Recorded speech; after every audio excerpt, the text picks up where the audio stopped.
Ya, Assalamualaikum warahmatullahi wabarakatuh. Kembali di channel Dr. Safari Online ya. Kali ini kita akan membahas tentang pertanyaan seputar COVID-19 ya, yang kedua. Karena yang pertama sudah eh, ditayangkan minggu kemarin, ini yang kedua. Pertanyaannya adalah, nah ini ya, kalau tidak mematikan COVID-19 itu, kenapa kita harus mengikuti protokol kesehatan yang kelihatannya ribet ini ya? Kemudian apakah yang kita takutkan dari corona? Toh cuma angka kematiannya sekitar 3% ya. Nah, nanti kita bahas ini ya. Nah, ini kasusnya. Kenapa begitu? Ya, kenapa kita harus menerapkan protokol kesehatan? Karena pada kenyataannya ya, angkanya itu kasusnya itu semakin hari semakin tinggi. Ya, sejak di Indonesia ini sejak bulan Maret sampai sekarang ya, kasusnya itu nggak pernah turun. Ya, melandai aja tidak, apalagi turun ya, dan jumlah orang yang meninggal ya, semakin hari semakin banyak ya. Nah, nanti kita lihat ya. Nah, ini di dunia ini ya, yang terkena itu lebih dari 35 juta ya. Kemudian yang meninggal itu lebih dari 1 juta. Itu data tanggal 7 Oktober ya. Sekarang sudah naik ya. Nah, pada hari yang sama tanggal 7 Oktober juga pasien COVID di Indonesia sudah 315.000 orang lebih ya, dengan kematian lebih dari 11.000 orang ya. Nah, sekarang tentu juga semakin banyak lagi ya daripada yang kemarin. Itu. Nah, memang kalau dilihat dari persentase ya kan cuma sekitar 3% ya. Tapi kalau kita lihat dari jumlah angkanya kan banyak. Kenapa? Karena jumlah penderitanya banyak ya. Kalau semakin banyak penderitanya walaupun persentasenya kecil, jumlahnya jadi banyak gitu ya. Nah, ternyata memang kematian itu orang dengan komorbid itu lebih tinggi risikonya. Cuma ya pasien tanpa komorbid pun juga bisa meninggal karena COVID-19 gitu ya. Contohnya di Meksiko itu ya 17,7% ya. Itu pasien yang tanpa komorbid dengan usia muda meninggal juga ya. Di beberapa negara itu angkanya 0,7 sampai 3,6% ya. Ya, mirip seperti di Indonesia yang 3 sekian persen ya.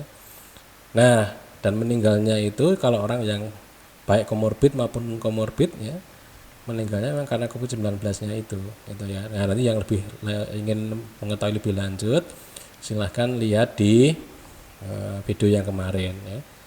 Nah, sekarang angkanya semakin naik ya, jumlah orang yang terkena semakin banyak ya, walaupun persentasenya itu yang meninggal kecil ya, tetapi karena angkanya banyak jadi yang walaupun persentase kecil itu yang meninggal tetap banyak gitu ya, padahal obatnya belum ada ya, vaksinnya baru dikembangkan. Nah, itu masalahnya ya. Nah, kemudian kita perlu melakukan upaya penanggulangan COVID-19 ya, untuk menghilangkan pandemi ini ya. Karena apa ya, tadi itu angkanya semakin tinggi, kematiannya semakin banyak, obatnya belum ada, vaksinnya belum ada gitu ya. Nah, sebabnya apa saja ya, terserah apa saja ya. Secara syariat bisa dikerjakan, secara ilmiah bisa dikerjakan. Nah, secara syariat biar nanti ulama yang menjelaskan ya, saya bagiannya adalah yang ilmiah ya. Yang jelas sebab-sebab itu memang sudah terbukti secara syariat atau terbukti secara ilmiah. Nah, sekali lagi tugas saya adalah menjelaskan tentang yang ilmiah ini gitu ya.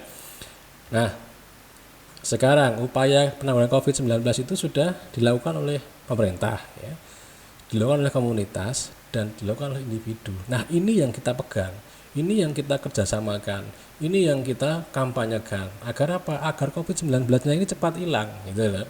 Nah, agar pandemiknya segera lenyap, ekonomi pulih ya, semuanya kembali seperti sedia kala gitu ya.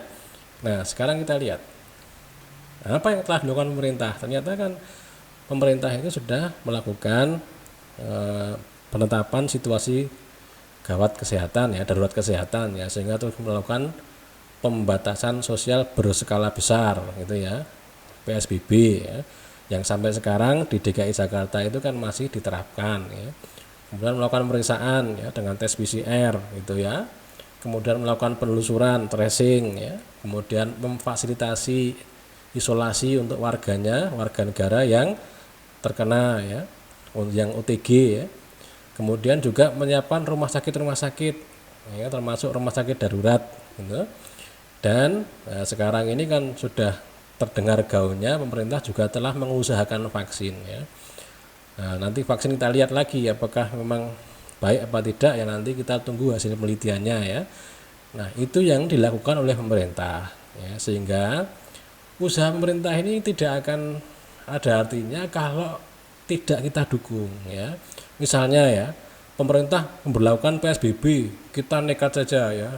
Ada pertunjukan, ngumpul-ngumpul. Ya, ada punya gawe kumpul-kumpul, ada macam-macam kita kumpul nekat semua ya. Yang enggak ada fungsinya ya, karena memang pembatasan sosial berskala besar itu kan dipakai untuk memutus mata rantai ya, agar orang itu tidak saling berinteraksi secara ketat gitu ya, secara dekat itu, sehingga untuk memutus mata rantai penularan ya. Itu contohnya. Jadi ini semuanya harus kita dukung ya. Itu dari pemerintah, dari komunitas ya, ini beberapa daerah itu menutup aksesnya sendiri ya, karena tidak ada kebijakan lockdown dari pemerintah, mereka melockdown dirinya sendiri ya, dengan memasang portal ya, portal dibuka jam 5 ditutup jam 11 malam misalnya. Itu banyak dilakukan di daerah-daerah ya. Kemudian mengkampanyekan penanggulangan COVID-19 ya. Nah, itu juga dilakukan di beberapa institusi ya, bahkan ada institusi yang rutin menggelar webinar ya. Kemudian ada Desa Tangguh ya, Desa Tangguh berupaya untuk agar desa itu tetap tangguh meskipun dalam kondisi pandemik. Nah, ini yang dilakukan oleh individu sekarang apa ya, yang dilakukan individu adalah prinsipnya adalah mencegah masuknya virus ke dalam tubuh ya, baik melalui saluran nafas, saluran cerna, mata, organ genital ya, sedemikian rupa. Nah, nanti untuk ini cara masuknya dan cara mencegahnya virus bisa dilihat di playlist penularan COVID-19 ya, di channel kita ini. Kemudian jaga jarak dan jauhi kerumunan ya, jaga jarak, jauhi kerumunan minimal 1 meter, kalau bisa lebih alhamdulillah. Jauhi kerumunan, kalau memang nggak penting ya nggak usah berinteraksi dengan banyak orang ya. Kemudian pola hidup bersih dan sehatnya, intinya cuma 1 PHBS. Nah, ini bisa dihafalkan mudah ya, cuma 1 PHBS, cuci tangan, memakai masker, jarak minimal 1 meter ya. PHBS, pola hidup bersih dan sehat, cuci tangan ya, dan seterusnya ya. Itu upaya-upaya kita, upaya pemerintah, upaya komunitas, upaya individu yang semuanya harus kita dukung ya. Kalau tidak didukung ya nanti COVID ini akan terus angkanya naik terus ya. Dan kalau sudah naik terus tentu angka kematian juga akan naik terus ya. Walaupun angka kematian katakanlah cuma 3% ya, tetapi kalau yang menderita banyak tetap saja jumlahnya juga banyak. Nah, sekarang kita renungkan analogi dengan kecelakaan lalu lintas. Data menunjukkan bahwa kematian akibat kecelakaan motor roda 2 pada tahun 2012 itu paling rendah ya. Ya, ini hanya 11% dibandingkan dengan jenis kendaraan yang lain ya. Kemudian kalau pola pikirnya sama seperti yang di pertanyaan tadi, apakah lantas kita katakan ya kan kematiannya cuma 11%, kan kecil, sehingga tidak perlu digalakkan keselamatan berkendara roda 2. Ngapain pakai helm ya? Ngapain pakai servis rutin? Ngapain pakai surat-surat? Ngapain harus rambu-rambu, patuhi rambu-rambu? Toh cuma angkanya cuma kecil 11%. Apa ya begitu kan? Tentunya tidak ya.